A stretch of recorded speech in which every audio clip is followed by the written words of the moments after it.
हाथी बहुत बुद्धिमान होता है। पशुओं में बुद्धिमान कहा गया है हाथी। जो एक बार पढ़ा लिखा देंगे, समझा देंगे, वो समझ लेते हैं। लेकिन हाथी अगर गुस्से में आ जाए तो उसे संभालना बहुत कठिन काम होता है। एक बहुत सुंदर बाबा की लीला याद आ गई हाथी के साथ, सुनेंगे। एक घटना वाराणसी की है, काशी। 80 घाट के सामने में रामनगर के तरफ बाबा का मचान लगता था, गंगा जी के जल में। रामनगर राजा का गढ़ है, काशी नरेश का गढ़ है, उसको रामनगर बोलते हैं। मेला लगा हुआ था, मेले में एक हाथी पागल हो गया। जब पागल हो गया तो मेला उजाड़ते हुए गंगा जी के किनारे आ गया वो। कुछ लोग भाग के आए और बाबा को बोले कि बाबा, एक हाथी पागल हो गया है और बहुत जान माल का हानि कर रहा है। और वो हाथी पीपा का पुल लगता था बनारस और रामनगर के बीच में। अब तो काफ़ी समय हो गया, मैं गया ही नहीं हूँ। तो पीपा के पुल के पास आकर के पीपा के पुल का रस्सी वस्सी सब तोड़ दिया उसने। बाबा ने हम लोग को बुलाया। बच्चा, एक पागल हाथी आ रहा है इधर, तुम लोग सब झोपड़ी में चुपचाप बैठ जाओ। तो हम तो छोटे थे, हमारे बड़े गुरु भाई लोग थे। हमने कहा क्या हुआ, हाथी पागल हो गया है? बोले हाँ। तो हमने कहा आदमी तो पागल होता है, हाथी भी पागल होता है? बोले हाँ, क्यों नहीं होता है? पागल हाथी का नाम नहीं सुने? बोले नहीं। तो उन्होंने कहा जब आदमी पागल होता है तो क्या करता है? हमने कहा बहुत उल्टा सीधा काम करता है। तो बोले आदमी तो छोटा होता है बेटा, ये तो हाथी है। तो हमने कहा क्या करना है? बोले चुपचाप झोपड़ी में बैठ जाओ। अब झोपड़ी में बैठे कौन? बैठ तो गए झोपड़ी में हम लोग। वो झोपड़ी को ऐसे फूस का बना होता है, ऐसे करके देखें कहाँ है वो हाथी। मन नहीं लगे झोपड़ी के अंदर। कौतूहल हो गई, अंदर में देखना है कि पागल हाथी कैसा होता। आदमी तो देखा है, अब वो दिखाई दे नहीं।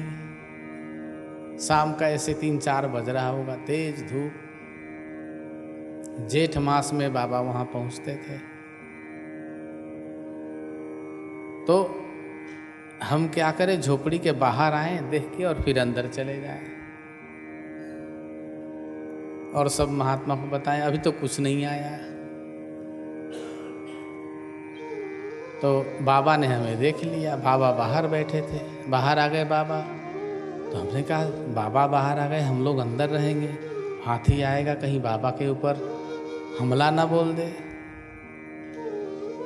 तो हम लोगों ने क्या किया, लाठी डंडे थोड़ा इधर उधर झोपड़ी के बांस वांस बचे हुए थे, वो ले करके हम बोले कि हम ऐसे करेंगे तो हम ऐसे करेंगे, जब हाथी आएगा तो हम लोग सब इकट्ठे उस पर टूट पड़ेंगे। सब अपनी प्लान कर रहे थे हम लोग।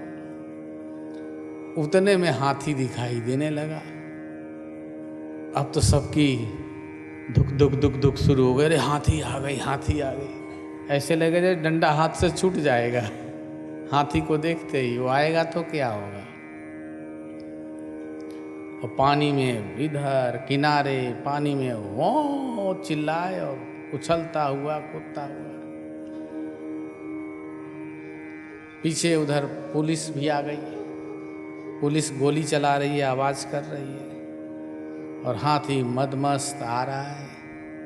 बाबा बाहर, हमने कहा सरकार आप अंदर चले जाइए। बाबा बोले अरे मूर्ख तू अंदर चले जा। तो हमने बोला कि सरकार हम लोग अंदर नहीं जाएंगे आपको अकेले छोड़ के। तो बाबा बोले हम क्यों जाए अंदर तुम्हें अकेले छोड़ के। बाबा बाहर बैठे हैं और जैसे हाथी करीब आता जाए वैसे डर बढ़ता जाए कि पता नहीं क्या होगा। कम से कम यहाँ से इस टीन जो लगा है इतना दूर हाथी पहुंचा होगा और बाबा उसको देख रहे हैं। आके एकदम शांत खड़ा हो गया इतने दूर पे। जब खड़ा हो गया तो हम लोगों ने सोचा कि लगता है उसने हम लोगों को देख लिया इसलिए खड़ा हो गया। बाबा बोले चल इधर आ। बाबा हाथ से उसको इशारा किए, आओ बच्चा इधर आओ, मेरे सामने आओ। हाथी वहां से चलता हुआ सामने आया। बाबा ने बोला बैठ जा। सूंड ऐसे ऐसे खिलावे। बाबा बोले ए बैठ, सुनता नहीं तू, बैठ। बैठ गया। बैठने के बाद बाबा कुछ बोले और हम लोग सब झोपड़ी के बगल में खड़े होके देख रहे हैं ये खेल। तो बाबा ने फिर जब 5-7 मिनट हो गया तो आवाज दिए, बालक। सच्ची बात बताएं, आवाज भी ऐसे निकली जैसे मरी हुई आवाज, जी सरकार। अरे बच्चा कहाँ गए साधु तुम लोग। बाहर निकले, जी सरकार। बच्चा इसको प्रसाद दो। अब तो ऐसा लगा जैसे पाँव ही नहीं है शरीर में। प्रसाद दो और पागल हाथी को। बाबा बोले बच्चा ये नाव पर केला रखा हुआ है, उठाओ और इसको दो।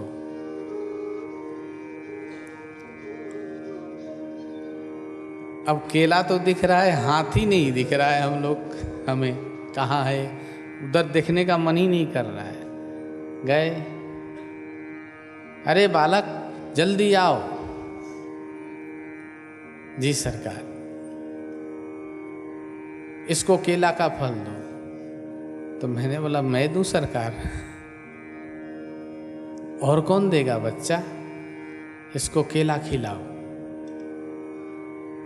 तो हमने कहा सरकार मैं यहीं से फेंक देता हूं, ये खा लेगा। अरे बच्चा ये पूरी टोकरी उठाओ फल का, उसके पास जाओ और बोलो कि बाबा ने तुम्हें प्रसाद दिया है। और जैसे ही पास जाने लगे बैठा हुआ सूंड ऐसे ऐसे किया, मैं तो श्री राधे। बाबा बोले बच्चा जा, बैठा हुआ है आराम से, और चले जाओ उसके पास। मैं गया, ऐसे केले पकड़ करके दूर से, अंतों का तो मैंने फेंक ही दिया केले को। कौन, इतना भय लग रहा था, मैंने केले को फेंक दिया। उसने केला पकड़ लिया, खींच लिया। जब खींच लिया थोड़े मन में शांति आई। फिर मैंने एक और फेंका, 2 फेंका, 3 फेंका, गुच्छे थे केले के। अब उसके बाद तो उठ गया, खड़ा होने लगा वो। फिर मैं तो टोकरी रख के मचान के नीचे आ गया नाव पे। उतने में पुलिस वाले और उसके पिलवान वगैरह सभी आ गए। बाबा ने उसको बोला तू खा चुपचाप। उसने केला खाया जो फेंका था वो, टोकरी में सेब था। टोकरी पलट करके सारा एक एक करके खा लिया। पिलवान बोलते हैं जो हाथी को संभालता है। बाबा ने पिलवान को बुलाया, बोला डांटा बहुत कि तुम इसके साथ अच्छा व्यवहार नहीं किए, तुम्हारी बात क्यों नहीं माना ये। और मुझे ऐसा लगा जब बाबा उस पिलवान को डांट रहे थे तो हाथी खुश हो रहा था, वो ऐसे ऐसे सर कर रहा था। बाबा ने खूब डांटा उसको। पुलिस ऑफिसर थे, उन्होंने कहा बाबा इसकी भरोसा नहीं है, पागल हो गया है। अरे बच्चा, बाबा ने बोला ये पागल नहीं, तू पागल है, एकदम ठीक हो गया। फिर बाबा ने उसको आवाज़ दिया, उसका नाम विजय था, हाथी का। बाबा ने पहलवान को बोला कि क्या नाम है इसका, तो बोला विजय। तो बाबा ने बोला विजय बच्चा आओ, इधर आओ, प्रसाद ले।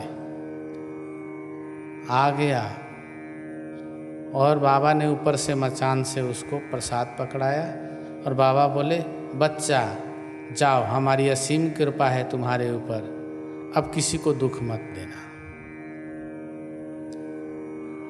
पहलवान उसके ऊपर नीचे बिठाया, ऊपर चढ़ गया पहलवान और चढ़ करके उसको ले गया। तो